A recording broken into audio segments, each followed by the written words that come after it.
Good morning, all of you. In today's session, we're going to continue with CSIR NET JRF Chemical Science, December 2017, Part C, Series 2. Earlier, we completed Part B and of Part C as well, right? So we already finished 2018, 2019, 2020 series of Chemical Sciences of CSIR NET JRF question papers. And we entered into 2017. Even 2017 June question paper, including Part B, Part C, have been completed. Now we are going to go on this Part C of 2017, and this will be made into different series. Each series consists of 10 questions. This kind of previous year question paper discussion will very much fetching towards your competitive examinations and entrance examinations as well. So let us discuss about today's concept. Here, this Part C series 2 consists of questions from 71 to 80 of December 2017 chemical. Let us discuss question number 71. In the reaction given below, the biphosphine phosphorus single bond that is ineffective for transfer of hydrogen reaction. Okay, here we are taking cyclopentadienyl anion ruthenium PPH. This is the catalyst what we are taking and added with this compound. So nitronium ion is there, double bond PH CH 4 minus. This is a counter ion used for the neutralization of the charge. With 4 moles of CH3CN, what we can say, methyl cyanide, and CD2Cl2 being it is a solvent. So in this solvent, the reaction get carried among these two, and the product will be these methyl cyanide groups will be added to this ruthenium complex, and here it turned into a saturation. This is the probable reaction. During this reaction, what they are asking for? So that is ineffective for transfer of hydrogen, hydrogenation. Okay. So where the hydrogenation is inefficient, we have to predict. So possible here we have hydrogen. That hydrogen shifted to this double bonded nitrogen compound in the form of H minus. That is called hydride ion transfer. Kind of hydride ion transfer. Okay, so in which type of ligand hydride transfer is difficult, we have to predict. What they are given? Diphenyl phosphonamethane was given. 1,2-diphenyl phosphonethane. So 1,3-diphenyl phosphonopropane, 1,4-diphenyl phosphonobutane. That means what we are doing? We are increasing one carbon called homologation. This is the process called homologation, right? Among all the given ligands where the probability of hydrogen transfer is least, that to be predicted. For that purpose, we have a certain criteria where as the ring size expanded, when the ring size is more, whenever we are taking 4 carbons in between 2 phosphorus atoms, the chelation will be appeared in this manner. So with methyl cyanide. Whenever methyl cyanide is added, what will be the formed product? NC and CH3 will be added. During this reaction, we are discarding this H in the form of H minus. We are removing this hydrogen in the form of H minus. So large chelating present. So this large chelating group having least tendency of hydrogen transfer. So accumulation of hydrogen will be possible. This will be sufficiently holding this H minus. So H minus rate of transfer will be less. So this kind of bond dissociation will be very least in case of larger size. So whenever small size, that means methyl ligand is there, ethyl propyl is there, chelate ring size is smaller. Chelate ring size is smaller, that's why stability will be least, right? So when stability is least, in that case, that readily removes this one in order to avoid the steric hindrance. But in case of this one, it is sufficiently stable so that this accumulation of H minus is possible. H minus is not freely discarded from this. so that it is ineffective for H minus transfer in case of 4 carbons butane type of ligand is there. So for question number 71, option number 4 will be the right answer. Option number 4 will be the right answer. So that is purely explained based on steric hindrance. Okay. So let us move on to question number 72. For high spin and low spin D6 octahedral complexes, we are taking metal surrounded with 6 ligands. Generally observed spin allowed transition. Okay, we are taking the complex of D6 and it is in high spin. In both the cases, what they are asking for? Spin allowed transitions. How many spin allowed transitions are possible? We have to depict. First, let us consider high spin complex. When high spin, low spin complexes will be possible whenever this matter ligands of weak field strength, those are able to form high spin complex. And when this D6 system is bounded with the ligand of strong field, then low spin complex will be generated. Okay. In case of high spin of D6, it exists in the form of octahedral. The possible transition will be phi T2G to phi EG. So what is the possible transition? Phi T2G to phi EG transition is possible. This is called rate. And in case of low spin, means a strong field ligand when present, like carbonyl, cyano, when such kind nitro, when such kind of ligands are there, those are able to form low spin complex. In case of low spin complex, these 6 configuration and attributed to octahedral structure. In this form, so the possibility will be 1 A1G turned into 1 T2G. This is called blue shift. 1 A1G turned into 1 T1G also. So 2 possible transitions are possible. This is called a red shift. So what is mean by red shift and blue shift? Red shift is nothing but increasing the lambda max value, whereas blue shift is nothing but decreasing the lambda max value, right? So this will be attributed with a low spin. The possible transitions are 2 for low spin. The possible transitions are only 1 for high spin. Okay, for high spin, 1 transition is possible. Low spin, 2 transitions are possible for D6 octahedral complexes consisting ML6 molecular formula, molecular geometry, right? So for question number 72, second one is the answer. Let's move on to question number 73. The reaction given below. Here, 2 reactions are provided. Both corresponds to chlorine reactions only. Upon treating chlorine with water, formation of hypochlorous acid plus H3O plus oxonium ion and chloride will be formed.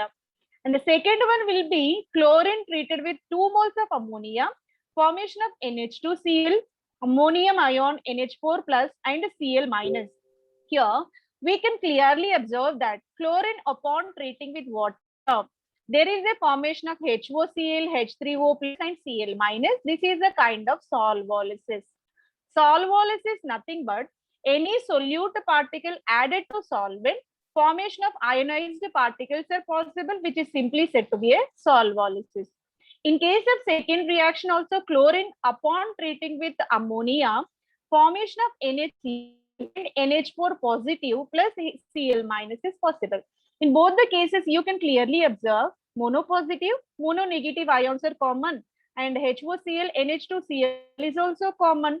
This is also the part of solvolysis, where chlorine acts like a solute, ammonia works like a solvent, being it is the bulk medium in which we are dissolving any other substance, that is said to be a solvent. So that this chlorine with water, chlorine with ammonia, both are regarded as solvolysis process. Now, the second one will be disproportionation. What is meant by disproportionation? Let us see, right? So, disproportionation is nothing but whenever chlorine existing in zero oxidation state converted into +1 and -1. Means any intermediate oxidation state can be raised and lowered simultaneously in the single reaction. That is said to be a disproportionation. Here, molecular chlorine existing in zero oxidation state, upon treating with water, hypochlorous acid and H3O plus Cl minus have been generated. In this transformation, zero oxidation state, so in the first case, you can say OH minus Cl positive, because based on electronegativity, we can give the charges. Oxygen retained negative, chlorine is attributed with positive. And oxonium ion is there, one more, Cl minus is there, right? Here, chlorine in +1 oxidation state, here chlorine in -1, here chlorine in 0. 0 turned into 1 +1, lower in the, and -1, sorry, +1 rise in the state, -1 lower in the state. This is said to be a disproportionation. What is the definition of disproportionation? So from one kind of intermediate state, if you are lowering and rising the state of oxidation in a simultaneous manner, that is said to be a disproportionation. So in first case, it is possible, and even chlorine upon treating with ammonia, the formation of NH2Cl, NH4 positive and Cl minus are possible, right? Zero oxidation state of chlorine turned into +1, -1 again. Here also same possibility. In both the cases, chlorine have been solvated and participated in disproportionation reaction. So that for question number 73, option number 4 will be the right answer. Let us move on to question number 74. It is the part of inorganic chemistry again. Here, cluster structure needed to be predicted according to Wade's rule. Cluster type and geometry given for tin taken 9 whole minus 4 respectively. Here, Wade's rule can be applied. According to Wade's rule, cluster structure may be closo, nido, arachno, hypo, callodo. Such structures may be given, right? So for this, SN taken 9 minus 4 cluster type and geometry, both to be predicted. Two things are required here. Let us see what is SN9 minus 4. SN9 minus 4 is regarded as Zintal phase anion. It is a kind of Zintal phase anion. Whenever any metal is not associated with any ligand, is said to be a Zintal phase anion. No ligands are surrounding in this. So in its cluster, all the metals are surrounded, which is called a Zintal phase anion. So let us predict its cluster type. For this, here, this being it is the tin is family of carbon, silicon, germanium, tin, lead. So it is the carbon family element, and tin taken 9 whole minus 4 charges. Let us predict the total valency electrons present in this. Total valency electrons is equal to tin. So carbon valency will be 4. So here also tin will attain 4. So 4, how many tin atoms are there? 9. 4 into 9. And here minus 4 charge is there. It contribute 4 electron addition. So more 4 electrons are excess. That will be added to valency electron count. It will be given as 4 into 9. Total valency electron count will be 40. Let us predict its cluster type. For that purpose, we have the formula 4n plus x is equal to total valency electrons.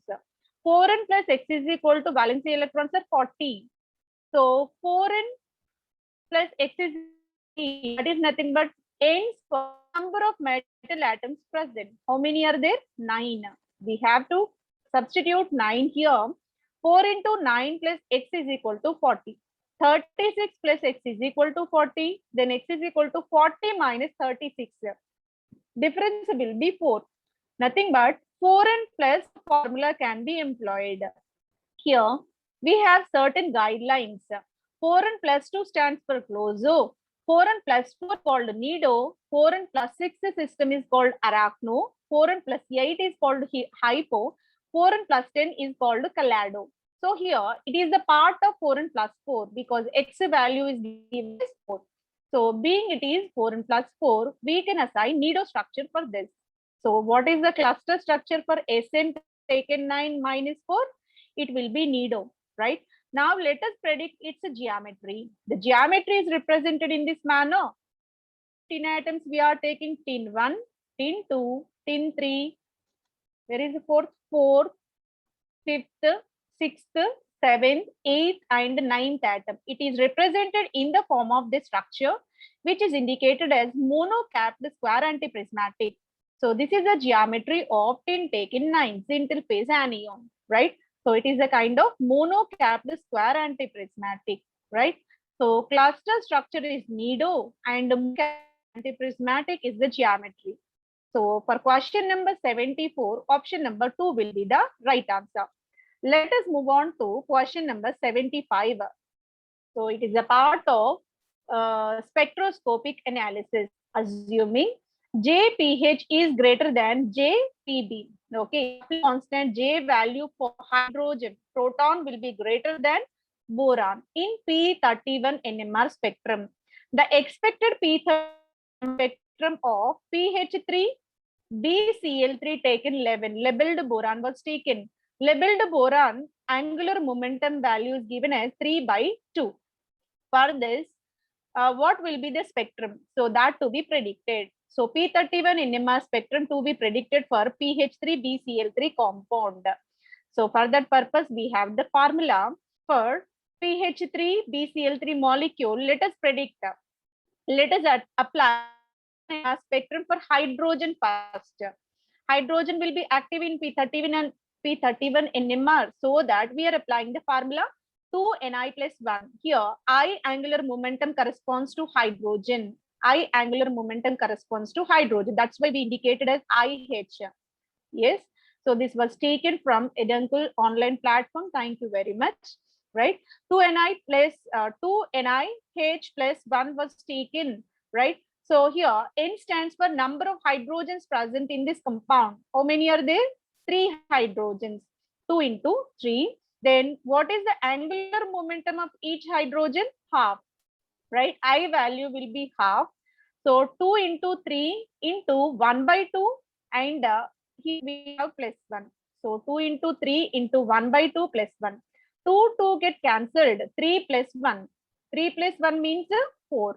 So it will be employed as, will be taken as a quadrate, and in accordance with Pascalian triangle, it will be 1:3:3:1.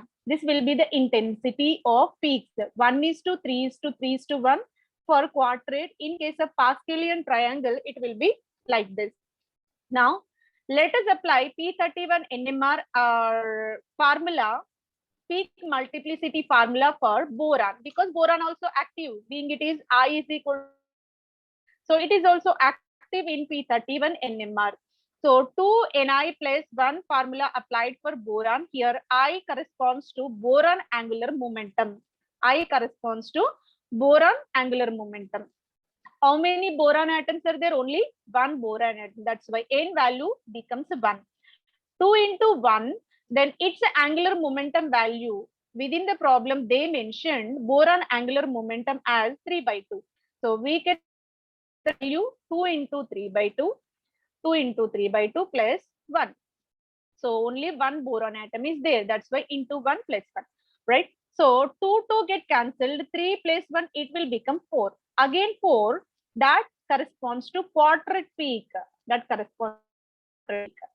Okay, here we can apply non-Pascalian triangle where intensity is denoted with 1:1:1:1, right? So this corresponds to equal intensity peaks. 4 equal intensity peaks will be there. So here this now we are going to apply. Now we are going to apply what that spin-spin coupling formula. What is spin-spin coupling? For this boron, adjacent, how many protons are there? 3 protons are there. In accordance with spin-spin coupling, N plus 1 formula can be applied, and 3 hydrogens, 3 plus 1, total 4 peaks are possible. How many peaks are possible? 4 peaks are possible, right? So this is called spin-spin coupling. So N plus 1 formula can be employed here, so that 4 peaks are employed, right? So for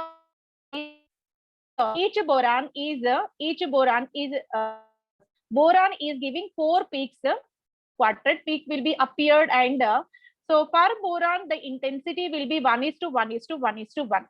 So all 4 peaks are represented in the equal intensity. Then hydrogen peaks.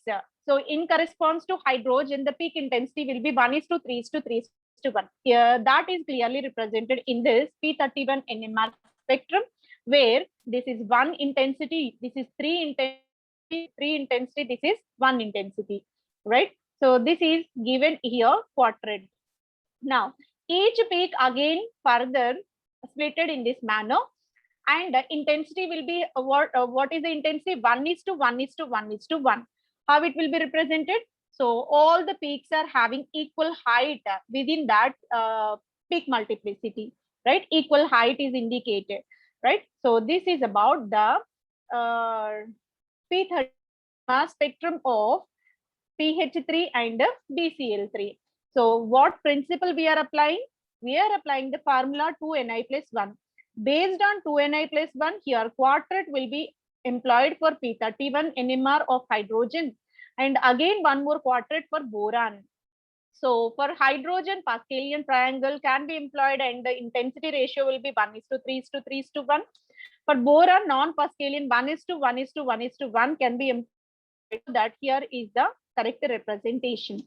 So, and for question number 75, that is purely satisfied in option number 3. So if we see option number 1, only 2 peaks are there, this is not correct. Option number 2 also having 2 peaks, not correct. Option number 4 also having 4 peaks, but peak multiplicity will be not 1:1:1:1. So that is not applicable. Only 3 is satisfying. So the right answer for question number 75. Let us move on to question number 76. The geometry around copper and its spin state for K3Cu(F6) and KCuL2. Here ligand stands for NH2CO, NH2CO, NH2. This is the ligand. So here 3 amino groups are there, and here chelation is possible with these ligands. What we have to predict? We have to predict geometry around the copper constant, whether it is a high spin or low spin bond. We have for that purpose. First complex, if we observe K3Cu(F6), how many ligands are there in the secondary valency of copper? In the secondary valency of copper, it is associated with 6 fluorine. So coordination number will be 6. Coordination number 6 corresponds to octahedral geometry. So octahedral geometry is given for compound number 1. And what is the nature of fluorine? Fluorine being it is the weak field ligand, can impart high spin complex. This octahedral will be the high spin complex. Octahedral high spin will be the compound number 1. Let us see its structure.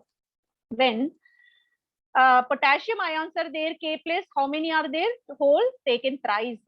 And in the secondary valency, around the carbon, we have 6 ligands, 6 fluoroligands are there and contributed in this 6 sphere coordination. So hence we can say it is a kind of octahedral, and being fluorine of weak field ligand, it imparts high spin complex. What will be the distribution of electrons? Let us see.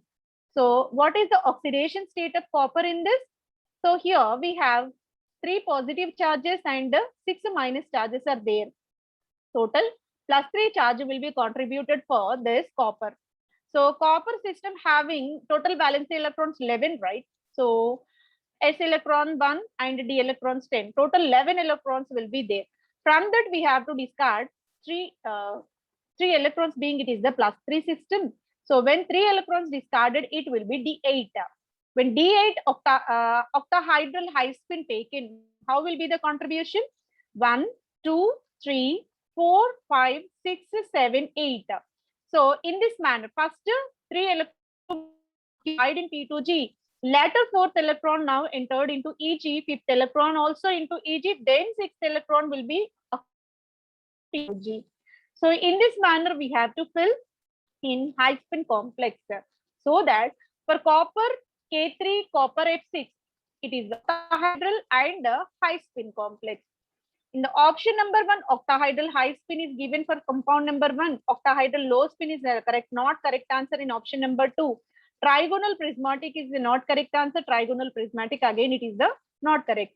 So only the option number 1 is the correct statement for compound 1. Let us go with compound 2 also. In compound 2, we have KCu.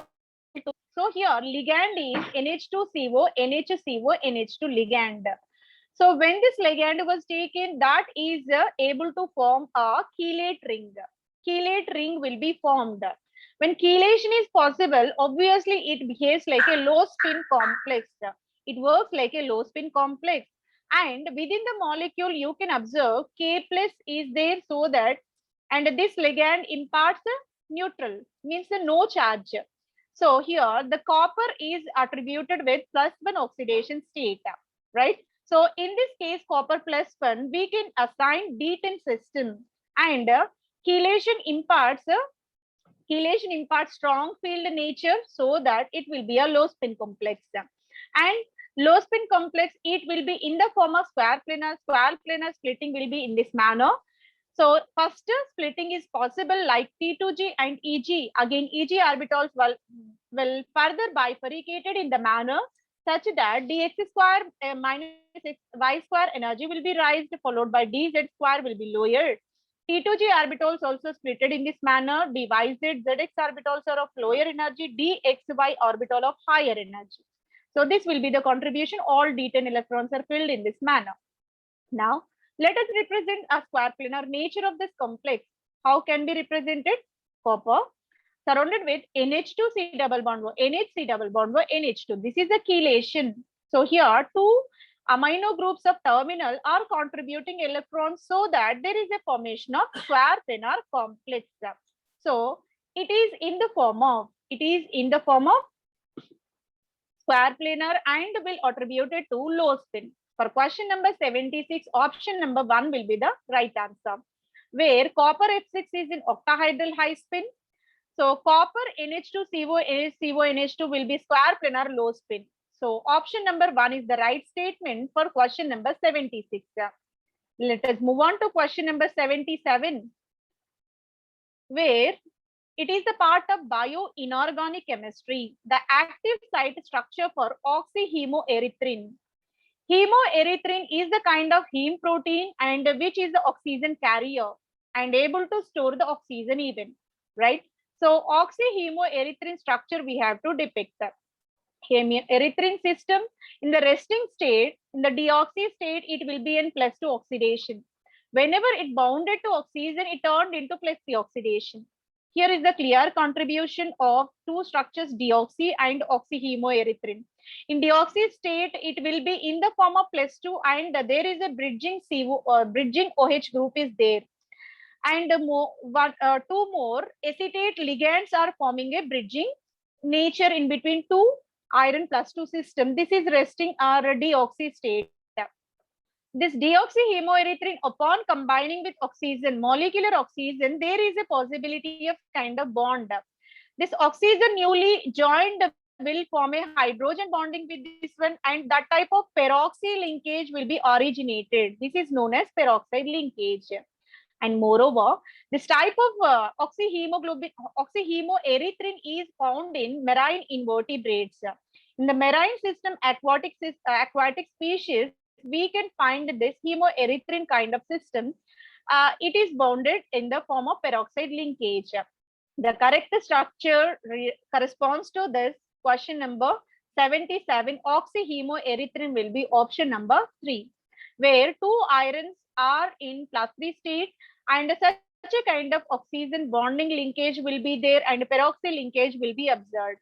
Terminal histidine units are present in this manner, and glucine aspartic acid will be bonded to this acetate bridging ligands. Option number 3 will be the right answer for question number 77. Let us move on to question number 78. Consider the following statements with respect to base hydrolysis of cobalt Cl NH3 taken 5-hole di positive to cobalt NH3 taken 5OH di positive. Here see what we are performing. We are taking cobalt octahedral complex. It is subjected to base hydrolysis.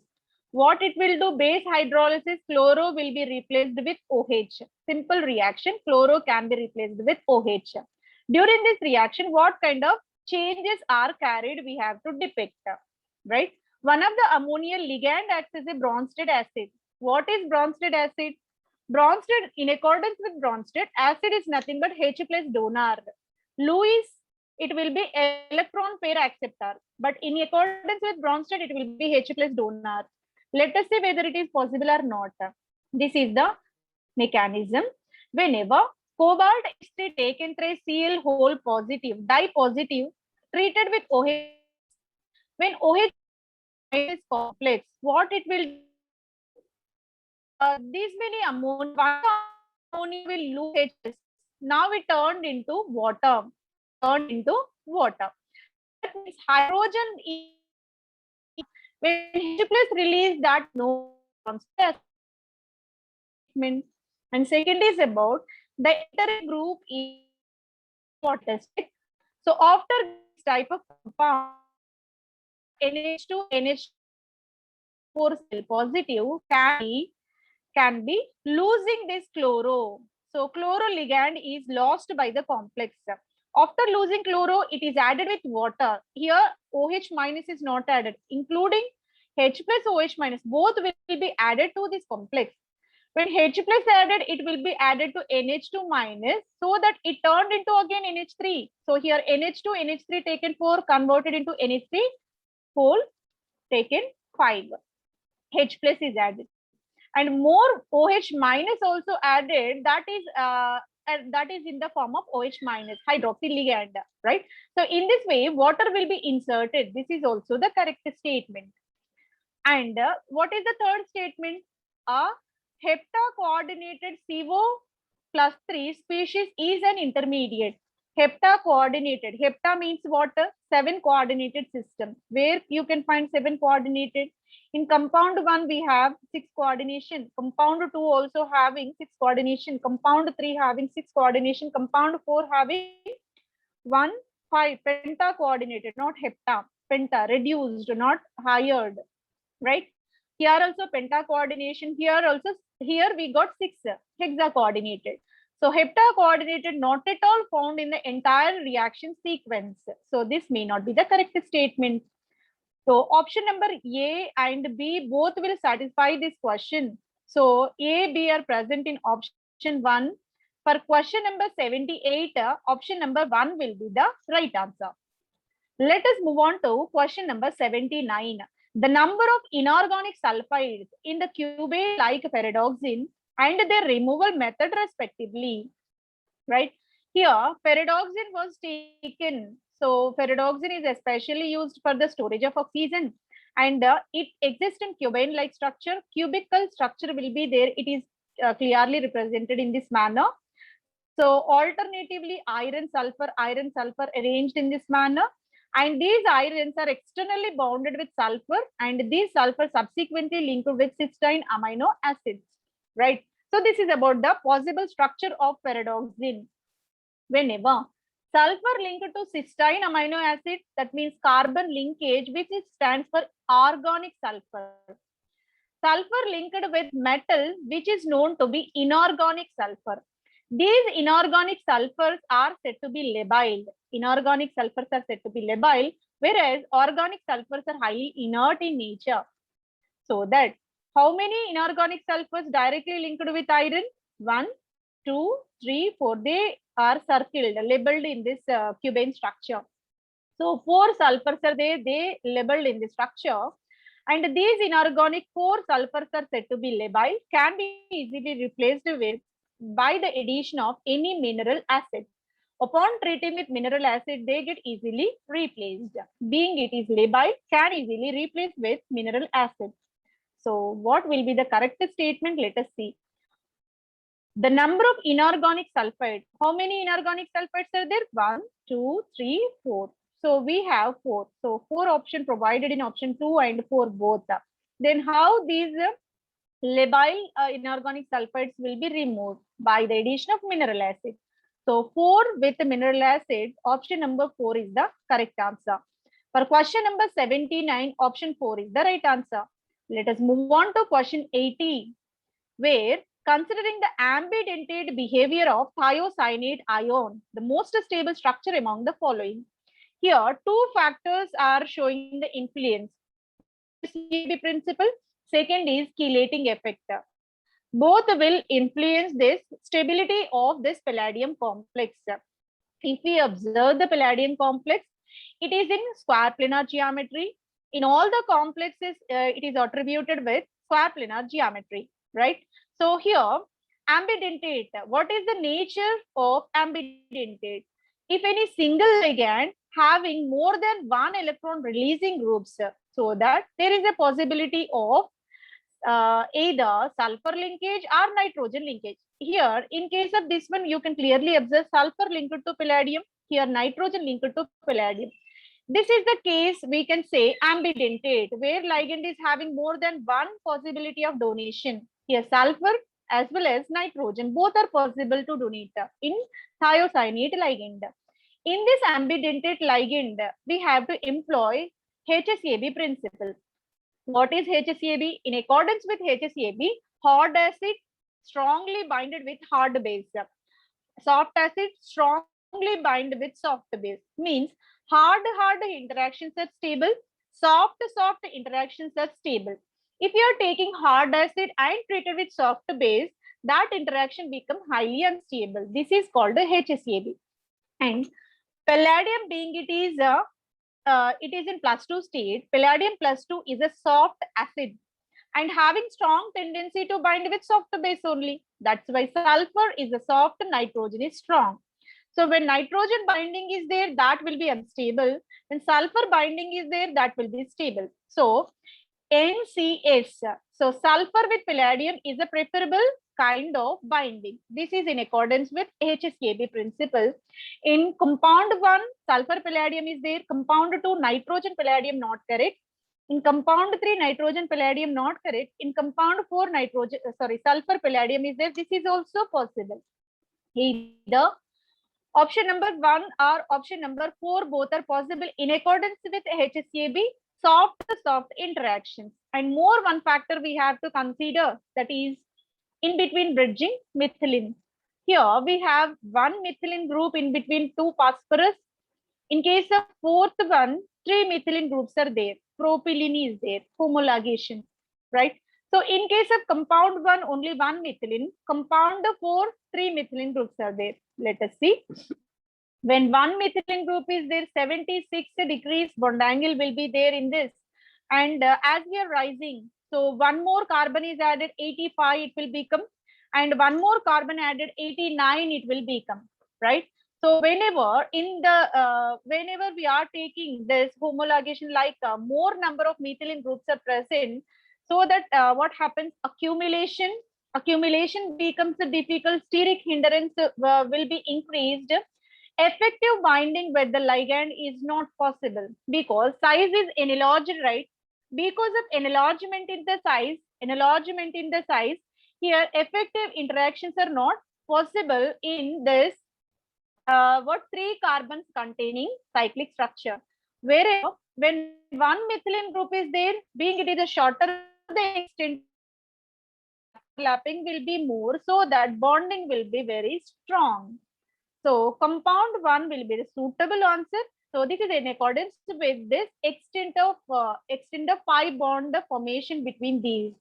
So for question number 80, option number 1 will be the correct answer, where methylene will give the higher stability and the soft interactions also giving more stability to the compound.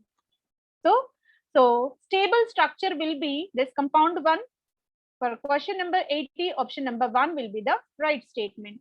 By this, we completed series 2, where questions from 71 to 80 have been completed. All corresponds to inorganic chemistry of December CSIR NET GRF 2017 Part C Series 2. Thank you very much for your patience listening. Thank you one and all.